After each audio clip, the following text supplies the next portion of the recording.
I thought my dad was deaf. Turns out, he just didn't want to hear me. For 14 years, I thought my dad was deaf. At dinner, he'd sit at the head of the table, smile politely, nod at whatever mom or my little sister Ava said. But when it came to me, nothing. No answers, no laughter, not even a sigh. Just silence. At school, kids complained about strict dads, funny dads, absent dads. I had a ghost. A man who lived in my house, ate my mom's cooking, and pretended I didn't exist. Once, I tested him. I asked if he wanted me to pass the salt, leaning forward so he couldn't miss it. He blinked at me, turned to Ava, and said, "How was your day at school?" Like my words dissolved into the air before they ever reached him. Mom said I was being dramatic. Ava whispered, "He just doesn't hear you." But I couldn't shake the feeling he chose not to. Until the day I caught him singing. Every night was the same scene. Mom brought out steaming dishes. Ava chattered about her friends, and Dad nodded along like a polite statue. If Ava told a joke, he chuckled. If Mom complained about work, he murmured, "Yeah," but if I spoke, silence. I tried everything. Asking about the weather, his favorite baseball team, even a silly riddle I heard at school. He'd glance past me like I was just another chair in the room. Sometimes I'd watch him closely, wondering if maybe he really was deaf. But then he'd answer the phone in the living room, his voice steady, confident. "Yes, Mark, I'll be there at 8. Perfect hearing, just not for me." One night, I asked, "Dad, do you ever dream about me?" My fork trembled against the plate. He lifted his glass, took a sip of water, and turned to Ava. "Pass the butter, sweetheart." That was the night I decided to test him. I couldn't take it anymore. If Dad really couldn't hear me, then I needed proof. The next morning before school, I stood in the kitchen doorway and said it loud enough for the walls to hear, "Dad, I got an A on my math test." Nothing. He spread peanut butter on Ava's toast, handed it to her, and walked right past me like I was invisible. So I tried again that night. I leaned across the table until my face nearly blocked his plate. "Dad, do you need the salt?" He blinked, slow, deliberate, and then smiled at Ava. "How was science club today?" It wasn't deafness. It was choice, and the choice was me. That night in bed, I whispered to myself, "Tomorrow, I'll make him hear me." The next day, I found out the truth by accident. It happened on a Tuesday afternoon. I came home early from school. The bus dropped us off before Mom and Ava were back. The house was quiet, except for a faint hum drifting from the kitchen. At first, I thought it was the radio, but as I stepped closer, my stomach tightened. It wasn't the radio. It was Dad. He was standing at the sink, sleeves rolled up, singing along to a country song. Every lyric, every note, clear, strong, beautiful. His voice filled the room like it had been hiding for years. I froze in the doorway, books slipping from my hands. He could hear, he always could, and the worst part, the way his shoulders relaxed, like he only felt free when no one else was around, especially me. That was the moment I realized my silence wasn't an accident. It was punishment. The moment Mom came home, I blurted it out. "Mom, Dad was singing." I heard him. He's not deaf. He just ignores me. She froze, grocery bags dangling from her arms. For a second, something sharp flickered in her eyes. Then she smiled. That perfect, too bright smile she saved for church and neighbors. "Oh, Emily," she said, brushing past me. "You've got such an imagination." "No, I swear. I heard him. Every word." She set the bags on the counter and leaned close, her perfume stinging my nose. "Don't start making things up for attention. Your father's tired, that's all. You really want to upset him with this nonsense?" My throat tightened. Maybe she was right. Maybe I was dramatic. But later, alone in my room, I heard Dad's voice again, soft, humming through the wall. And that's when I knew Mom wasn't blind to it. She wanted the silence too. If Dad's silence toward me was punishment, then Ava was the reward. At dinner, he leaned toward her with questions that poured out like water. "How was choir practice? Did you like the science fair project? Want me to help you with homework later?" Ava's face lit up like the sun with every word he gave her. She laughed, tossed her hair, answered eagerly. And I sat across the table, chewing food that tasted like dust. One night, she showed him a drawing she'd made in art class. He ruffled her hair and said, "You're talented, sweetheart." I swallowed hard. Yesterday, I'd left one of my own sketches on the counter where he couldn't miss it. By the time I came home, it was gone. No word, no glance, no sign he'd even seen it. That's when I realized he wasn't just ignoring me, he was erasing me. At school, I tried to forget, pretend, blend in. But pretending doesn't work when someone's watching too closely. Mrs. Salter, my English teacher, stopped me after class. She was holding the essay I'd written about family traditions. "You wrote about your mom and Ava," she said gently, "but not a word about your dad. Why's that?" Heat rushed to my face. My tongue stuck to the roof of my mouth. I shrugged. "He's quiet." Her eyes narrowed like she wanted to ask more. But the bell rang, kids swarmed the hall, and I slipped away before she could press further. That night, I tried again at dinner. "Dad, Mrs. Salter says I'm good at writing." My voice shook, desperate for any reaction. He lifted his fork, cut into his meatloaf, and never looked up. For the first time, I wondered if silence could actually break a person. I needed proof. Something I could see, touch, hold in my hands. So I started leaving notes for Dad. The first one I slipped onto his desk. "Hi, Dad. I love you." The next morning, it was gone. No smile, no thank you. Just gone. I wrote another. "Did you hear me yesterday? Please write back." By the next day, the paper had vanished again, the pen still sitting where I left it. I kept trying. A dozen notes tucked into his jacket pocket, under his coffee mug, on top of his newspaper. They all disappeared like they'd been swallowed whole, but not once did he answer. One night, I taped a note to his bedroom door so he couldn't miss it. I stayed awake, heart racing, listening for any sound. By morning, the note was gone, and in its place, silence heavier than ever. Mom found one of my crumpled notes in the trash. She didn't yell. She didn't even look surprised. Instead, she smoothed the paper flat and held it up like evidence. "Why are you pestering your father with this nonsense?" I stammered. "Because he won't answer me." Her eyes narrowed, lips pressed tight, then came the smile, the one that felt more like a blade. "Maybe he stays quiet because you talk too much, Emily. Did you ever think of that?" The words stung worse than a slap. "You're dramatic, always making everything about you. Your father deserves peace when he comes home, not your whining." She stuffed the note into her pocket and walked away, humming. For hours, her words echoed in my head. Maybe she was right. Maybe silence was my fault. But that night, Dad laughed out loud at Ava's joke. That night, Ava told a silly story about her friend's cat falling into the bathtub. Dad burst out laughing, his whole body shaking with it. I stared at him, memorizing the sound I'd been starving for. But it wasn't meant for me. It never was. Something cracked inside my chest. chest. I pushed back my chair and went to my room before anyone noticed. The walls felt closer, the air heavier. I curled on my bed, pressing my hands over my ears like that could keep the hurt out. Tears slid down my face, soaking the pillow. For the first time, I thought maybe Mom was right. Maybe I was the problem. Too loud, too much. Not worth hearing. The next morning, Ava peeked into my room. Her voice was small. "Why are you crying?" I didn't answer, because deep down I already knew. It happened by accident. I was digging through boxes in the garage, searching for old art supplies, when I found it. An old leather-bound notebook shoved behind a stack of newspapers. Dad's handwriting covered the first page. Not much, just a few scribbles about bills and grocery lists. I flipped further, my heart pounding. Most of the pages were blank, empty. But then, halfway through, I saw one short sentence written in the middle of a page. "She's too loud." I froze. My throat went dry. He didn't even write my name, but I knew. I felt it in my bones. It was about me. My hands shook as I shoved the notebook back, dust coating my fingers. It wasn't a mistake. It wasn't deafness. It was a choice. And the more I looked around the garage, the more I wondered what else he was hiding. That night, I couldn't stop thinking about the journal. The words burned into my brain. "She's too loud." When Ava crawled onto my bed, clutching her stuffed rabbit, I whispered, "Do you think Dad hates me?" Her eyes darted to the door like she was scared Mom might be listening. Then she shrugged. "Mom says you take up too much space." My stomach twisted. What does that even mean? Ava picked at the rabbit's ear. "She says you talk too much, cry too much, just too much everything." The words sliced through me like glass. I wanted to scream, but instead I pulled the blanket over both of us and lay still, heart racing. Ava's voice trembled. "Maybe if you were quieter, Dad would hear you." I held her tighter, wishing I could believe that. But the next day at school, my body betrayed me. The classroom was too warm, the lights too bright. I'd skipped breakfast again, and my head felt stuffed with cotton. Mrs. Salter asked me to read my essay aloud. I stood, clutching the paper, but the words blurred. My knees buckled before I even finished the first sentence. When I opened my eyes, I was on the floor. Kids circled me, whispering, "Did she just faint? She looks sick. Her dad's weird, right? Never see him at anything." Heat burned my cheeks hotter than the fluorescent lights. Mrs. Salter knelt beside me, concern etched all over her face. "Emily, sweetheart, are you okay?" I nodded quickly, even though the room still spun. "I'm fine, just dizzy." But I wasn't fine. My body was screaming the truth my family wouldn't. That afternoon, someone else finally noticed and started asking questions. That afternoon, the school nurse sent me to the counselor. Her office smelled like peppermint tea and had posters on the wall about speaking your truth. Clarissa Mansfield sat across from me, glasses slipping down her nose, a clipboard balanced on her lap. "I hear you fainted in class," she said softly. "Has that happened before?" I shook my head too fast. "No, I'm fine." Her pen tapped against the clipboard. "Emily, you look pale. Are you eating enough? Is everything okay at home?" My stomach nodded. I wanted to tell her everything. The silence, the notes, the journal. But the words stuck like cement in my throat. So I just smiled weakly and whispered, "I'm fine." Really? Clarissa didn't look convinced. She scribbled something down, her eyes sharper now. The door opened, and Mom was standing there. The door swung open before I could breathe. Mom strode in, heels clicking against the tile. "Emily, what's going on?" Her voice dripped with sugary concern. Clarissa stood, surprised. "Mrs. Hayes,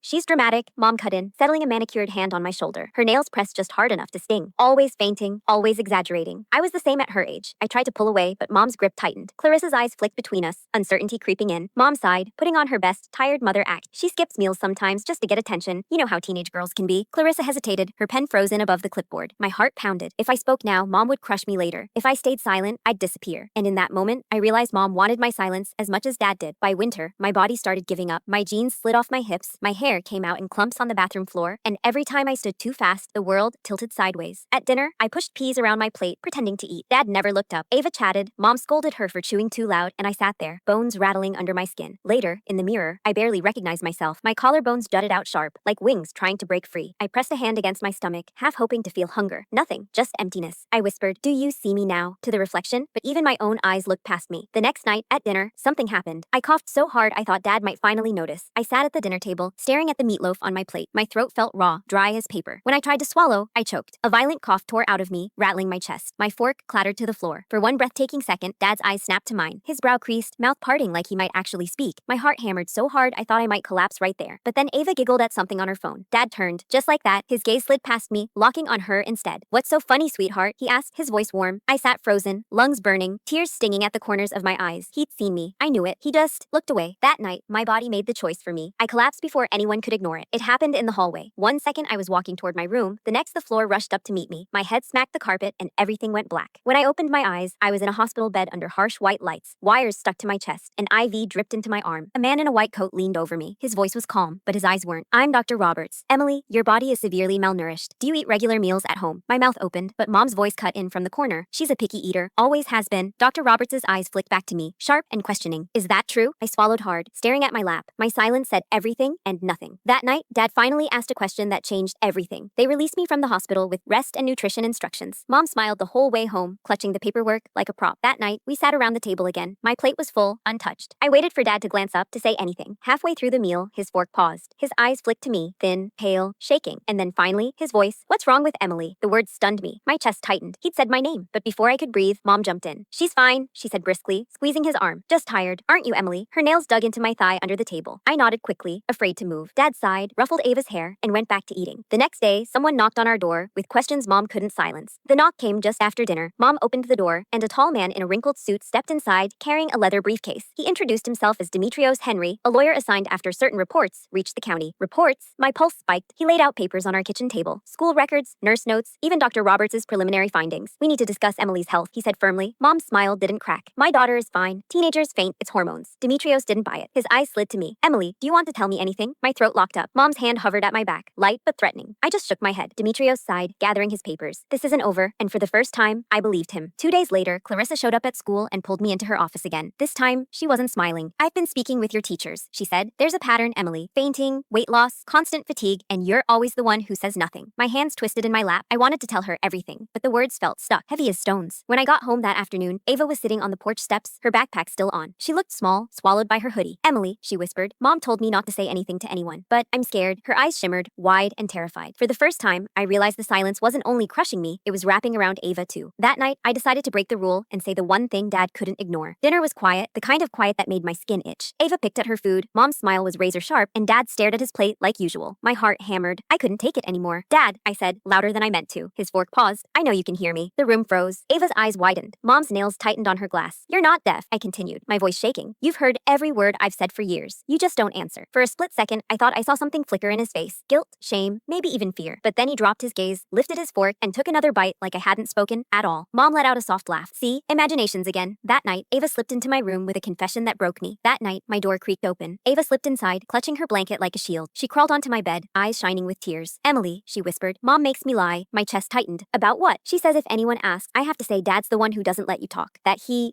makes you eat less. But it's not true. Ava's voice cracked. It's her. She tells me to say it so Dad won't get mad at her. I swallowed hard. And Dad? Ava looked down. He told me once, it's easier if he just stays quiet. He said keeping peace is better than fighting. The words slammed into me. Dad's silence wasn't weakness. It was a choice. And the next morning, that choice followed us all the way into the courtroom. The courtroom smelled like dust and coffee. I sat stiff in the witness chair, palms sweating, heart pounding so loud I thought the judge could hear it. Emily, the lawyer asked, did your father ever speak to you at home? I swallowed hard. No, not once. For 14 years. My voice cracked but didn't break. He heard me. He just chose not to answer. The judge's gaze was heavy, unblinking. Then Ava stood, voice trembling but strong. Mom told me to lie. She said Dad wanted Emily quiet, but it was her. She made me say it. And Dad? Ava looked at him, tears streaming. He let it happen. The room went silent except for the scratching of pens on paper. For the first time, Dad's face crumbled, not with words, but with something almost worse. Regret. And then the gavel fell, sealing everything. The gavel echoed like thunder. And just like that, the silence had an ending. The court ordered Mom into counseling, Dad into supervised visits, and Ava and I into Dad's temporary custody. But the truth was, no paper could fix what years of silence had done. That night, in our small apartment above a pizza shop, Ava laughed at a corny joke I told. The sound startled me. Bright, unguarded, real. For the first time in years, I let myself laugh too. Lying in bed later, I thought about all the notes I'd written, the questions I'd asked, the words swallowed whole. I used to believe silence was emptiness, but I know better now. Silence is heavy. It's a choice, and I refuse to carry it anymore. For 14 years, my dad chose silence. From now on, I choose to be heard.